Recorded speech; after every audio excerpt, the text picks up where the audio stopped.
ओम शांति। 2 मार्च 2023 साकार मुरली। आज मीठे मीठे बाप दादा ने कहा, मीठे बच्चे, बाप के बने हो तो फर्स्ट नंबर लेने का पुरुषार्थ करो। मम्मा बाबा को फॉलो करने से, पढ़ाई पर ध्यान देने से नंबर फर्स्ट आ जाएंगे। प्रश्न: मनमत पर किए हुए कर्मों के रिजल्ट और श्रीमत पर किए हुए कर्मों की रिजल्ट में अंतर क्या है? उत्तर: जो अपने मत पर कर्म करते हैं उन्हें आगे चलकर कर्म कूटने पड़ते, दुखी होते रहते हैं।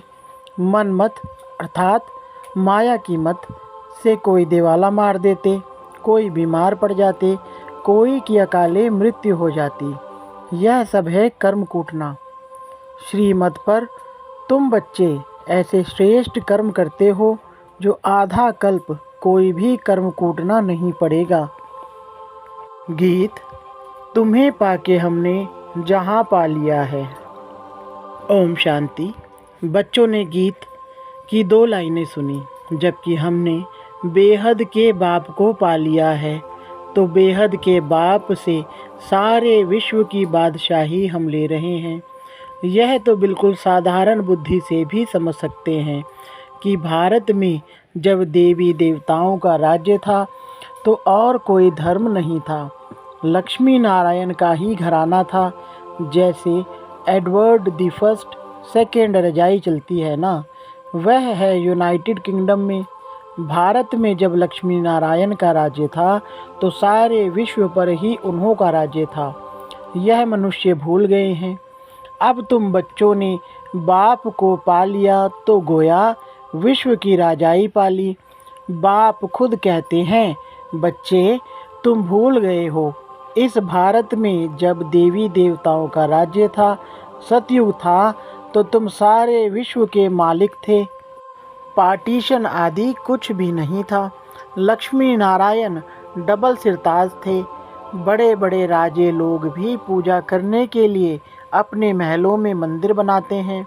लक्ष्मी नारायण का व राम सीता का थे, वे भी भारत के राजे और वह भी भारत के राजे, परंतु वे सतयुग त्रेता के थे, वे द्वापर कलयुग के थे।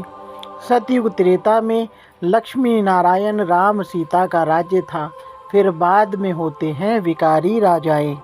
विकारी राजाएं भी कैसे बनते हैं, यह बातें शिव बाबा इन द्वारा बैठ समझाते हैं। गाया भी जाता है, पूज्य पुजारी, सतो प्रधान से तमो प्रधान जरूर बनना है। कहते हैं, हे बच्चे, तुम पहले सतयुग में सतोगुणी महाराजा महारानी थे और संपूर्ण पवित्र थे। यह तुम बच्चों को याद रहता है। बरोबर हम सो पूज्य थे, अब नहीं है। फिर पुरुषार्थ से हम वह पद पा रहे हैं। माया ने पुजारी बना दिया है। यह शिक्षा जो मिलती है वह धारण करनी है। कॉलेज में जो शिक्षा मिलती है वह भी स्टूडेंट्स की बुद्धि में रहती है ना, बच्चों की बुद्धि में रहता है। हम भारतवासी सो देवता थे। कल्प पहले भी बाप ने आकर राजयोग सिखाया था। मुख्य है ही गीता की बात। जब कोई मिले तो बोलो, गीता कब सुनी व कब पढ़ी है? उसमें लिखा हुआ है भगवान उवाच, तो कैसे सुनाते हैं? कब सुना है? भगवान पढ़ाते हैं। एक गीता में ही भगवान उवाच है। तुम बच्चे जानते हो, भगवान ने राजयोग सिखाया था और कहा था, मैं तुमको राजाओं का राजा बनाऊंगा। उन्होंने फिर श्री कृष्ण का नाम दे दिया है। अब श्री कृष्ण तो सतयुग का प्रिंस था।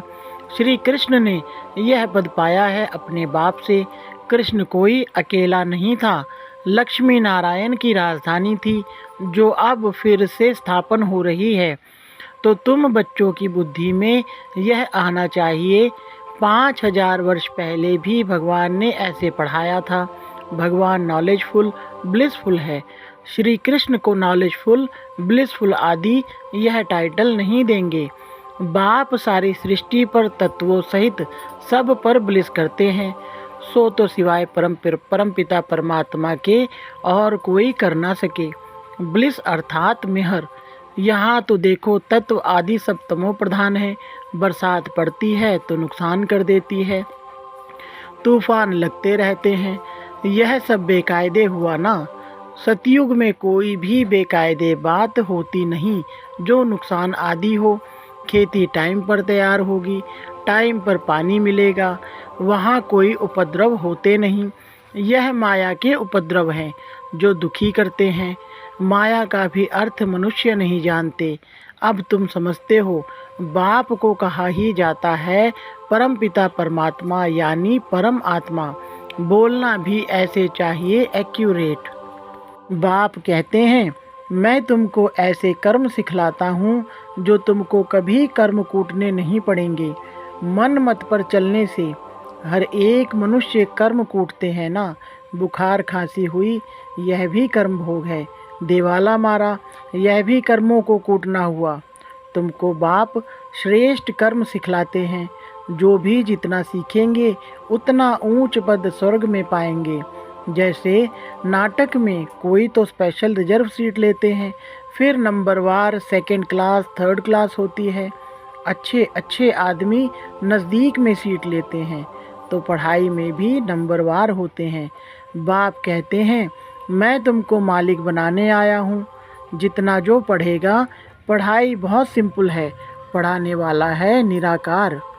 उनका नाम व्यास व श्री कृष्ण आदि नहीं है। उन सब के तो चित्र हैं। ब्रह्मा का भी चित्र है, श्री कृष्ण का भी चित्र है, सूक्ष्म व स्थूल चित्र है। तो उनको भगवान नहीं कह सकते। भगवान एक ही है जिसको शिव कहते हैं। भल मंदिर कितने भी हैं परंतु नाम असुल एक ही है। वह कब बदल नहीं सकता। वह है निराकार परम पिता परमात्मा। यह किसने कहा? निराकार आत्मा कहती है कि परम पिता परम आत्मा परम धाम में रहते हैं। हम आत्मा उनकी संतान हैं। वह भी वहाँ से आए हैं पाठ बजाने।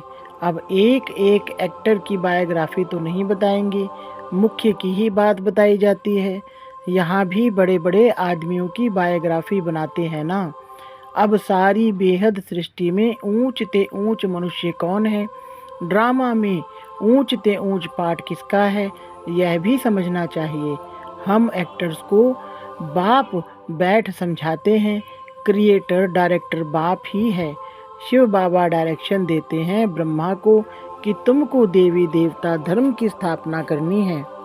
स्थापना कर फिर तुमको जाकर पालना करनी है। हम नहीं करेंगे, तुमको सिखलाते हैं, डायरेक्शन देते हैं ना। करन करावनहार है ना, खुद करते भी हैं, नॉलेज सुनाते हैं और तुमसे कराते भी हैं ना। श्रीमत मिलती है, यह करो। ड्रामा अनुसार ब्रह्मा यह स्थापना कर फिर राज्य करेंगे। ब्राह्मण ब्राह्मणियाँ भी राज्य करेंगे। बाप समझाते हैं मैं निराकार हूँ और सब साकारी हैं। अब वह निराकार परम पिता परमात्मा आत्माओं को मत देते हैं। आत्मा इन कानों से सुनती है, मुख से बोलती है, तो सबसे मुख्य हुआ परम पिता परमात्मा, फिर ब्रह्मा विष्णु शंकर, सूक्ष्म वतनवासी फिर संगम युग पर हैं जगदम्बा सरस्वती और जगत पिता ब्रह्मा। यह बड़े ते बड़े हुए ना, इन द्वारा रचना होती है। तुम सब मिलकर भारत को स्वर्ग बनाते हो।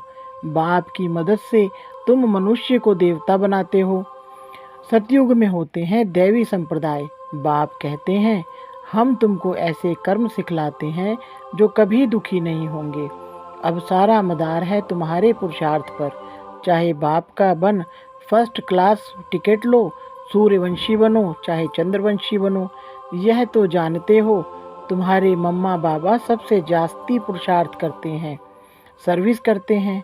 वह तो महारानी महाराजा बनेंगे, तुम उन्हों की गद्दी पकड़ेंगे ना, या नापास हो जाएंगे। जगत अम्बा का कितना नाम है, सरस्वती है ब्रह्मा की बेटी, तो दोनों का मंदिर अलग अलग कर दिया है।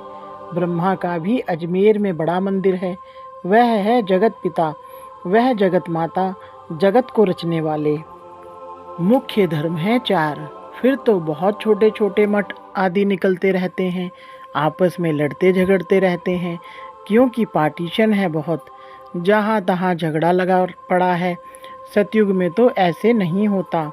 तो बाप समझाते हैं, मीठे लाडले बच्चे, इस ड्रामा को समझना है।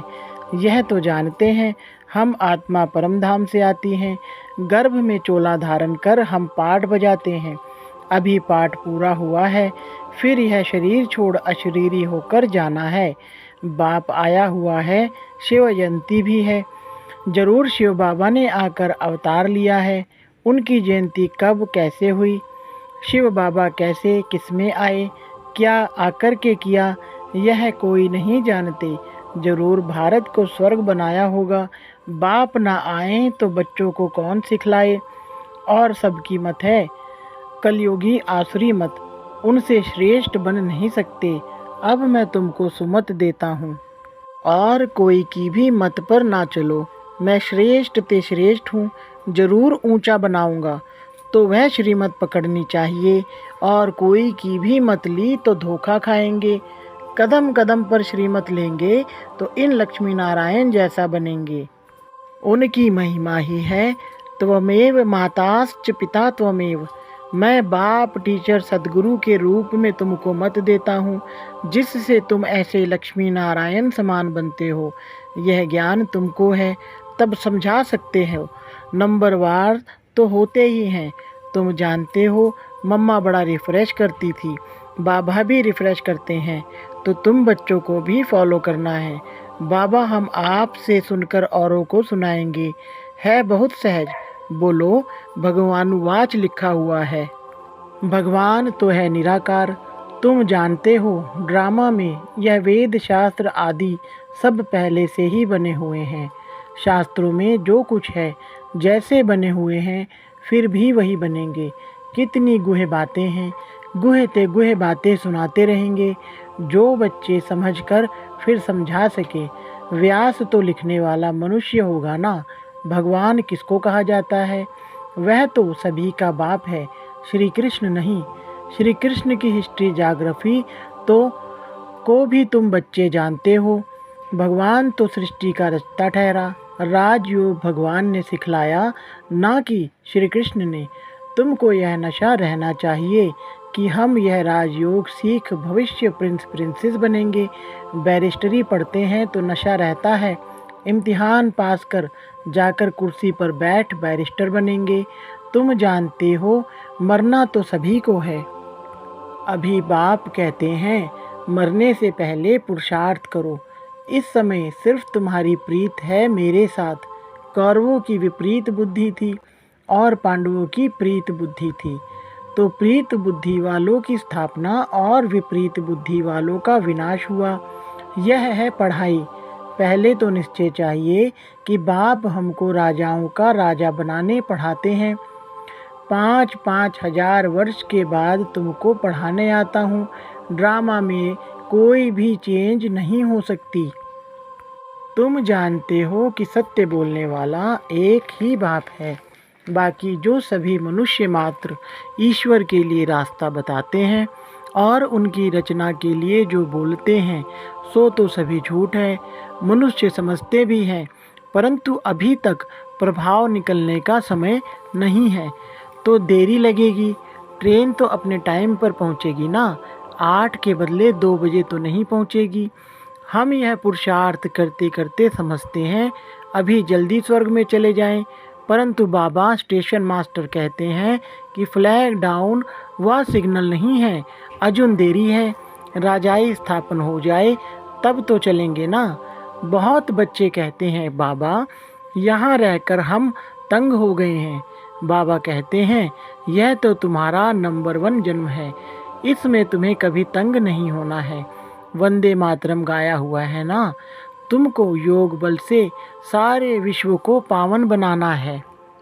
अच्छा, मीठे मीठे सिकिलधे रूहानी बच्चों प्रति माता पिता बाप दादा का याद प्यार और गुड मॉर्निंग। रूहानी बाप की रूहानी बच्चों को नमस्ते। रूहानी बच्चों की रूहानी बाप दादा को नमस्ते जी। धारणा के लिए मुख्य सार। नंबर 1, इस विनाश काल में एक बाप से सच्ची प्रीत रखनी है। सदा इसी नशे में रहना है कि हम राजयोग सीख भविष्य प्रिंस प्रिंसेस बनेंगे।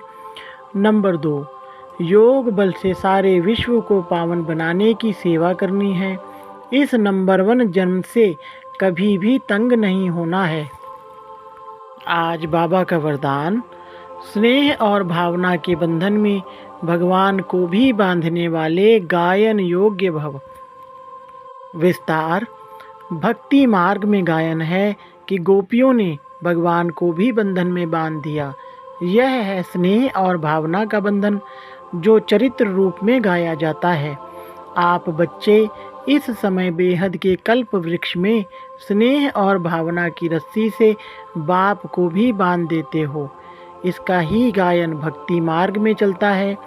बाप फिर इसके रिटर्न में स्नेह और भावना की दोनों रस्सियों को दिल तख्त का आसन दे झूला बनाए बच्चों को देते हैं। इसी झूले में सदा झूलते रहो। स्लोगन, स्वयं को हर परिस्थिति में मोल्ड करने वाले ही सच्चे गोल्ड हैं। अच्छा, ओम शांति।